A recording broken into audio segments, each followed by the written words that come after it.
Welcome back to the 44th episode of the Reading and Writing Podcast. I'm your host, Jeff Rutherford. Stay tuned for my interview with noted mystery author, Aaron Elkins.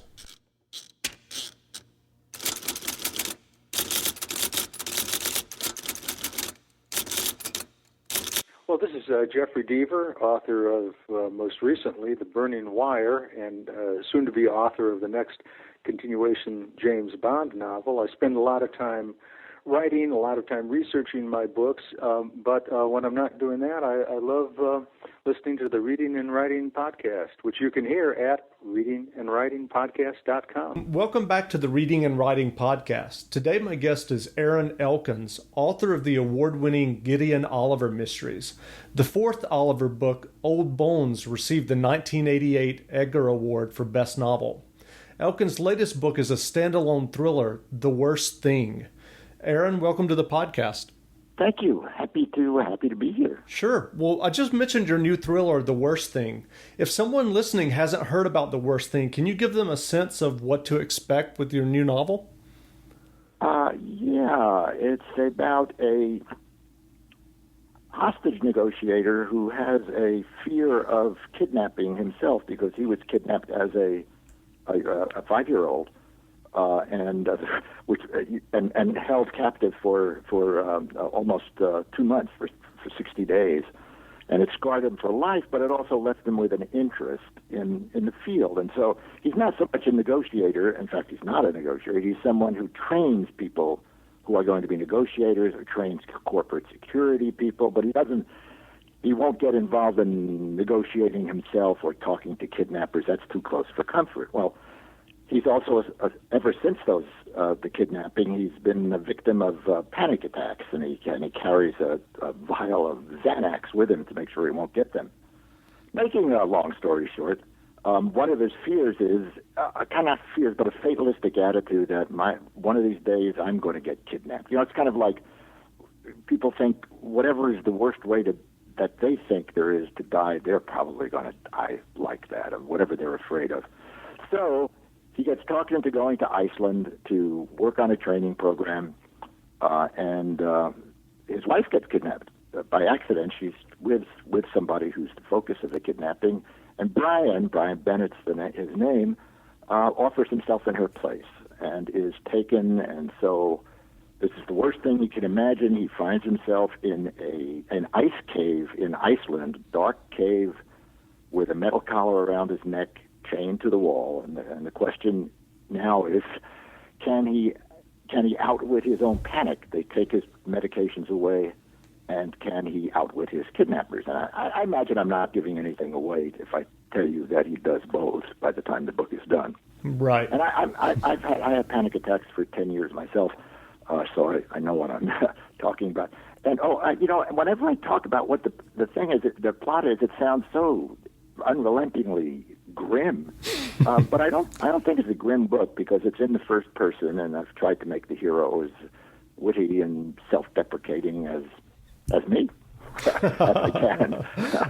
Well, great. So, as you mentioned just a moment ago, you suffered from panic attacks yourself. Yeah, I sure did. At what point did you decide to use your own experience with panic attacks as the basis for a novel? Is it something you've been thinking about for a while? No. Well, yeah. Someone suggested it 10 years ago, or maybe 7 or 8 years ago, that it would be cathartic if I wrote such a novel, and so I started this. And it wasn't cathartic, it was nervous-making, so I put it down. But then when I was researching another book, I set a book on the Amazon River with Gideon Oliver that you were talking about. And so I went down. I always go wherever. I always go to research the setting. So I went down and booked a ride on a kind of a delivery boat. There's no official mail, but it's sort of like a mail boat that goes down a very narrow, isolated part of the Amazon. Took my medications with me. They're Xanax, because I never travel without them. And when I made the boat, and we were about 7 hours underway, and I realized I didn't have the Xanax. And usually the attacks would come in the middle of the night, and so I was scared to death because these were really horrific things. celebrities today talk about their panic attacks. Johnny Depp, who else has panic? Tony Soprano has panic attacks. Who else? Kim Basinger, James Garner, I forget a whole bunch of others. Right. But mostly they're talking about, my hands get so sweaty and my pulse rate goes up when I have to go before the camera. That's stage fright. A panic attack is another country entirely. You really, truly think you can't possibly live through this another 5 seconds, or either your heart's going to burst or you're going to go crazy. And so I was very worried about that. And, of course, the worry made the panic attacks more likely, and the knowledge that the panic attacks are more likely made the worry heavier. And so my first plan, I couldn't, what was I going to do? Go to the captain, couldn't exactly call him a captain, and ask him to turn around because I was afraid, and no, I had to go on the trip for 12 days and nights, and there's no place to get off, and there are no 7-Elevens and no pharmacies there. So my first plan was never to go to sleep, just to stay awake. So I was that afraid of the attacks. That didn't work. I fell asleep after, I think, the second night and had a horrific attack, and then just started to deal with them because I had no choice. And, of course, they didn't kill me because they never kill you. And they didn't drive me crazy because they never drive you crazy, which, by the way, are things if you've ever been for treatment for panic attacks. But when you get an attack, that all goes out the window. There's no room in your mind for rational thought. You're just simply terrified of it's not as if there's a source for it. It's not like being terrified of a bridge or terrified of a height. You're just plain terrified. And so I did apply some of the things that I had learned, and by about the 8th or 9th day, I saw a turnaround and licked the darn things, and after 10 years, I don't have them anymore. And that gave me, I did write that book that was called Little Tiny Teeth, and that gave me the courage to go back to this one. And now I've completed this one. That's great. Yeah. Did you ever consider tackling the subject of panic attacks in your Gideon Oliver series, or did you think it... No. When I started the first time through this book some 5 or 6 years ago, I never wanted to write another word about about panic attacks. So no. Those books are the kernel of those books is always some forensic anthropological. Right. Yeah, but that was my field. I was a professor of anthropology for many years, and I still do that. I work as on my local cold case task force as the skeletal analyst, which usually consists of bones coming in with people saying, "Is this human?" and me responding by saying, "No, this is an elk," or "This is a deer," right? Or "This is even this is a rabbit." And so when you were on that boat in the Amazon, what techniques or what did you use to try to get a handle on them? Were you doing any kind of meditation or what were you? I tried that, but you know what really worked, and it is a recognized therapy. It's called flooding or implosion therapy, and someone wants to see how it works. There's a YouTube of a woman who, she doesn't have panic attacks. She has a phobia of elevators. And the idea of getting on an elevator just turns her into quivering jelly. I think if you put in phobia, elevator, flooding, or flooding therapy, probably this YouTube would come up. And so a therapist wants her to get on an elevator, and she tries once or twice, and she just, crumples into a heap. She can't possibly face it. Eventually she gets on, and the idea is it's kind of sink or swim. You get on that elevator, and you ride up, and you ride down, and you ride up, and you get turned into a quivering mass, and you cry, and maybe you scream, and you just stay on it until it goes away. It's called implosion therapy or flooding therapy. And in fact, if possible, you concentrate on the feelings. You make yourself feel it so that you can dissect it somehow or bring it, it's hard to explain, into your rational mind so you can say to yourself, well, look, this has happened to me before. I didn't go crazy before. I didn't die before. It always ends And it does, but it's very hard to convince somebody to do that. No one could have convinced me to do it. I can't take any credit for this. I mean, what choice did I have? Right. And so it eventually does work, and that's pretty much what Brian Bennett does in the book. But this is not panic therapy. The book's entertainment.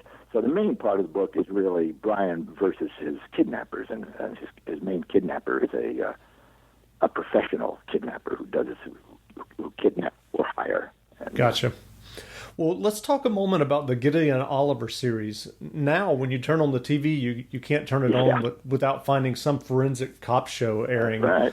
But that certainly wasn't the case in the early 1980s when you wrote the first book in the series, Fellowship of Fear. I wonder, what was the impetus at that point for you writing about forensic anthropology? No one really knew that much about it, I don't think. Well, forensics. There had been one TV show on probably 15 years before called, Jack Klugman was in it, Quincy. And he was a forensic pathologist. That was kind of silly, really. It was a typical TV entertainment.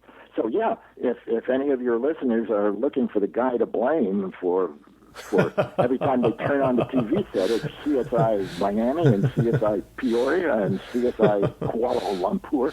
It's me. Yeah, I started this. The thing was, I had just come back from teaching 2 years in Europe on American military bases for the University of Maryland, short courses in evolution, actually. And I had no job to come back to. And my wife suggested, you're good with words, you should write a book. And she, I said, about why? And she said, well, your thrillers are popular. This woman, by the way, who's read maybe 3 thrillers in her life, but she heard they were popular. And so right. I did give it a shot, and I made the book about a person teaching evolution and forensic physical anthropology on the military. This is called Fellowship of Fear. As you said, on military bases in Europe, which is exactly what I was doing. And I kept a journal. And I threw in a couple of murders and a couple of his analyses because that's what I knew how to do. And I didn't think I was starting anything even for myself. I mean, I didn't expect to continue to write about this man. But when the reviews came in, and I think it was the New York Times that said a new Sherlock Holmes rises before us, or something very delightful along those lines, and the fan mail, it was all about the skeletal analyses that he'd made. And it was only then when I was getting ready to write my second book that I found a niche that nobody was in at the time. Now, of course, there's Patricia Cornwall and Kathy Reichs and a whole bunch of others. But you're right. I didn't start it on purpose. I apologize to everybody. I was just doing what I knew how to do. Like what you know. And what was the process for publication like for you to get Fellowship of Fear published? Did you go through trying to find an agent? Did you go straight to a publisher? What was that like? I went straight to a publisher, and I'm sorry. I hope I'm sorry for the aspiring writers who are listening, but I got accepted with the first publisher that looked at the first chapter of the book, which was Walker and Company. No, I didn't go to an agent. I still don't recommend going to agents for their first books, but I'm a great minority in that area. But what I did do was, well, first I sent out a bunch of letters to publishers I'd heard of, and no, I didn't send excerpts or anything, and no interest came back. Letters. And then I took a look at Writer's Market and the Literary Marketplace, these 2 volumes that come out annually, and I looked for publishers that published the kind of books that I thought my book was. And there was one called Walker and Company, it still exists, that seemed a really good fit. So I sent a letter and an excerpt, and the editor there, the famed Ruth Cavan, who died recently but was pretty much the doyen of mystery editors. Sure. Said, sure, send it, Oh, you know her name? Yes, I do. Said, sure, send the whole thing. I think we're going to like it. And they did. So I've never had a rejection slip. Isn't that, I tell you, Jeff, if I had known what the odds were of sending a book in over the transom like that, as they call it, I wouldn't have had the stick-to-itiveness to continue. thank God I didn't know I was ignorant. Yeah, that's true. Well, I'm curious with the series, the Gideon Oliver series. You've written, I think, 14 novels in the series. I think I'm now working on my 17th. Oh, 17th. Okay. Well, as a writer, how do you keep a series fresh for yourself and for the readers? Do you ever fear that you're writing an Oliver novel that you've written before? Yeah, all the time. Fortunately, I have the last about 8 on computers, so I can go back and check it out. But yes, I feel that way often. I mean, how many times can a guy stumble over? Oh, hey, this looks like a human bone. You can't keep doing that. And I did get tired of Gideon Oliver, or he got tired of me, or something. And this worst thing the book was a very nice break for me, and I'm much happier now working with him. You know what's some of the things? What's one of the most difficult things with a series that's run this long is you want to. I tried to not make it necessary for a reader to start with the first book. Right. To pick it up anywhere. And so you want to make the character. You want to make the reader see the character and understand the character, describe him. But you don't want to bore the pants off your readers who have read all 16 of the previous books. And so you have to come up with some fresh way of introducing his personality and him, and that is hard. And how do you feel like you're able to do that? I don't know. I think whenever you ask a writer about the process, how do you do this or why do you do that, what you get is always, an after-the-fact rationalization. Right. Yeah, we do what comes to us and just hope it keeps coming. Sure. Well, what is your writing schedule like? Do you write every day? And also, I'm curious, do you outline your novels or do you write organically and kind of see where the story takes you? No, most of my books, the worst thing is an exception, are mysteries, not thrillers. I think of the worst thing as a kind of psychological thriller. I see the difference, by the way, as being basically in a mystery, the questions are who did it and how did he do it and why did he do it. In a thriller, well, most of the time in a thriller, you already know who the bad guy is. Right. And the question is, what's going to happen next? How's this guy going to get out of this problem? That kind of thing. And so most of what I write are mysteries, and so in order to be able to mislead but not lie to the reader, I've got to know where it's going and who did it, and at least that much. And so I know the elements of the plot, and I start with an outline, typically just one page, and it mostly consists of episodes that I'm going to write. And that changes, since I never throw away anything now. It's so easy to keep on the computer. The worst thing had 34 different outlines made. That is, revised outlines. The first one and then 33 more. Well, yeah, but most of the time, it's not that they were changed completely, but, they still started and ended in the same place. Right. But as you write the book, of course, your creative process kicks in, and the ideas you had when you started have to get modified. As every writer will tell you, your characters don't always do what you want them to do, and so you have to change to accommodate them. Sure. Well, do you write every day? What's your schedule? Yeah. I do write every day, and now I've even convinced my wife to let me write on Saturdays and Sundays most days too. It's great. It's a pleasure. But what I usually do is I start at either 8 or 9, depending if I've had a workout or a walk first in the morning. If I have, it's 9. If I haven't, it's 8. And then I don't work to a word count because I write so slowly that it would be depressing.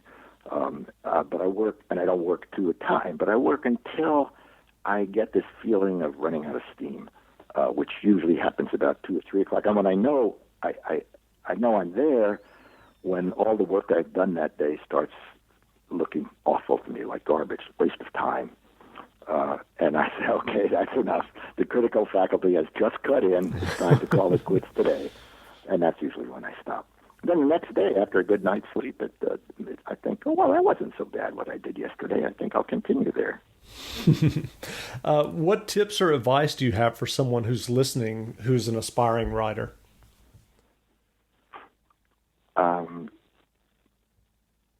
Well, I assume that person we're talking about has another kind of income, because mostly, don't quit your day job. But that's not the advice I want to give. And that the person is working at something else. When I started writing, I was working, and I began trying to write from 7 to 10 at night. But the creative juices were long gone. So I started writing at 4:30 in the morning instead, before I went off to teach or whatever job I was doing at the time. And I do recommend that. Now, it means that at some point during the day, for me, it was usually about 3 o'clock, I was underperforming at my paid job. But it was only government work anyway, so it didn't much matter. And I do really recommend that the work be done not in bits and pieces, but on a regular schedule. I worked 5 days a week at that time, 4:30 to 7, and just would turn out the stuff every morning, and to work even when you're not inspired, because I've got altogether to my credit now, I think it's credit, that's something like 24, 25 books, and I ran out of inspiration about 22 books ago. And so you just work on a job. And also, not to be, no, I don't want to give other advice, because it really wouldn't apply to everybody. It would apply to me, and so, what the heck, I'll say it. Okay. I don't believe in critique groups, especially if you're a writer like me. I don't think you should belong to a circle of people who sit around criticizing each other's work. Even if it's let's say a college teacher that's part of the group. If you're like me, you don't have a lot of confidence in what you write, and I do all the second guessing I need to do about what I write. And if I belonged to a group, and I'm talking about even when I was writing my first book, and I would have all these doubts about what I was writing. I still have doubts about it. When I turn in a book, I feel as if it's, oh my God, this is terrible. The editor will never take this. Well, they always take it. I've never been turned down. And the book always, gets good critical reviews and does fairly well. But if I were part of a critique group and someone would say, well, Aaron, I think your motivation is a little off here in chapter 3. I don't see how this character would come to do that. I think to myself, he's right. I better change that. And then someone else would say, the plot is a little obscure here, or this person's speech doesn't sound like it sounded in the last chapter. And I'd say, ooh, yeah, that's right too. And I have all the doubts that I need. I'd be changing the book all the time. And whose book would it be when it came out? And how would I do the next book? Would I have to go back to the group? So if you're going to succeed as a writer, you're going to have your own voice anyway. So start with it. That's interesting. So what are you working on now? What are you writing now? Now it's Gideon Oliver, and it's set in Tuscany, in Italy. I just came back a couple of weeks ago after spending a couple of weeks there. I set all my books in different places. I've set books in, this is about my second or third book in Italy. I've set them in Tahiti, on the Amazon, the Yucatan, St. Petersburg, Budapest. I find the place very, very stimulating for one book, and then I've kind of run out of energy on that place. I could never do what Bob Parker did, and write all his books in Boston, or Sarah Koretsky and writing all her books in Chicago. I just, I need a new place, and that's one of the nice perks about the writing job. I always go, and my character Gideon Oliver likes to live pretty well and eat pretty well, so I have to research good restaurants and hotels, and it's tax deductible. Yeah, that's great. Well, reasonably tax deductible too, because I wouldn't have the nerve to write about a place I hadn't been to. Sure. So this is a Gideon Oliver that takes place in the wine country of Tuscany. Great. Winery. Well, many writers also read a lot. I'm curious if there are any recent novels or nonfiction books that you've read that stuck with you and that you would want to mention. I stopped reading crime fiction a pretty long time ago now. After I won that Edgar of mine that you mentioned, I became chairman of the Best Novel Edgar Committee next year, and then later on I was the chairman of the Edgars in general. And when you're in a position like that, you read 400 mysteries in a year, and it was just enough. I started by, also when I read mysteries and thrillers, I can't get lost in them the way I can with ordinary fiction. That is, I see what the writer's doing.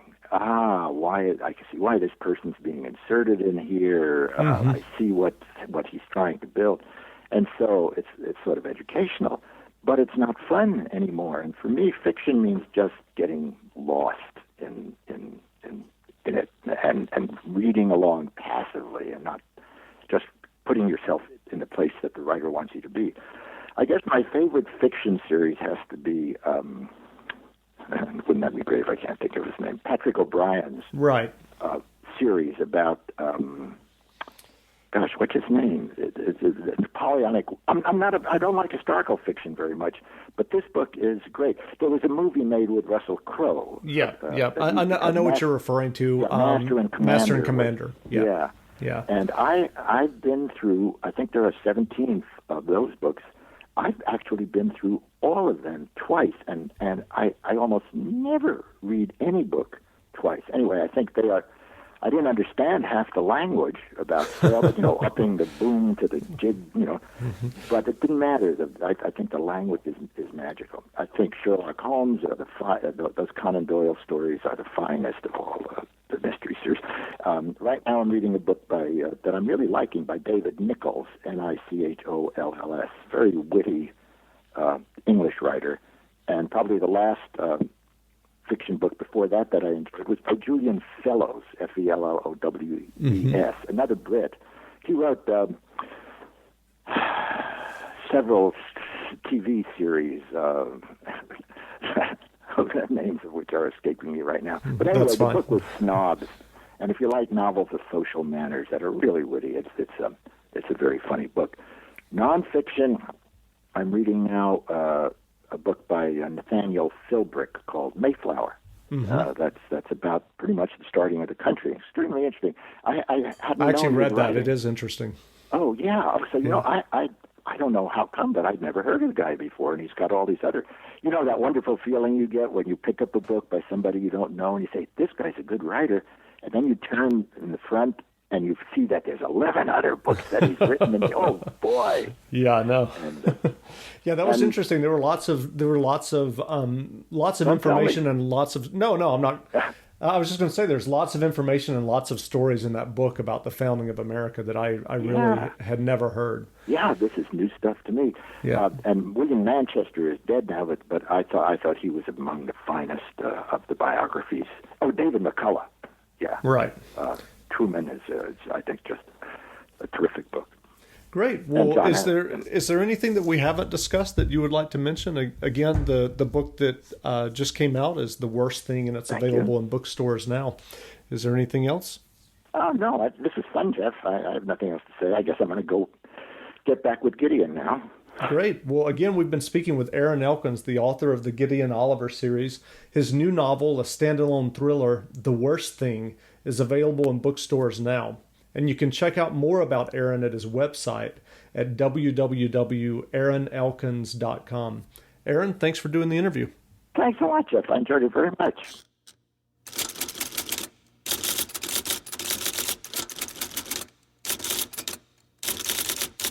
This is Lee Child, and I'm listening to the Reading and Writing Podcast. Thanks for listening to my latest podcast. If you have a chance, please leave a review of the podcast in iTunes. It only takes a moment. Until next time, read some good books and be well. Hear that? Is that America cheering or a sausage patty sizzling to perfection? It's time to cheer for Egg McMuffin and fresh cracked eggs at McDonald's. It's time to wake up to the aroma of freshly baked biscuits and treat yourself to a real honest-to-goodness morning meal. Breakfast, it's on at McDonald's. Now get any breakfast sandwich for just $2. Available only through the app. Mobile order and pay available at participating McDonald's. McD app download and registration required. Excited for a road trip? Started off right with auto coverage from American Family Insurance.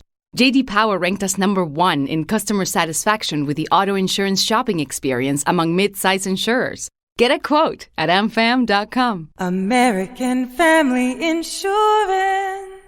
For J.D. Power 2021 award information, visit jdpower.com/awards. American Family Mutual Insurance Company, SI and its operating companies, 6000 American Parkway, Madison, Wisconsin.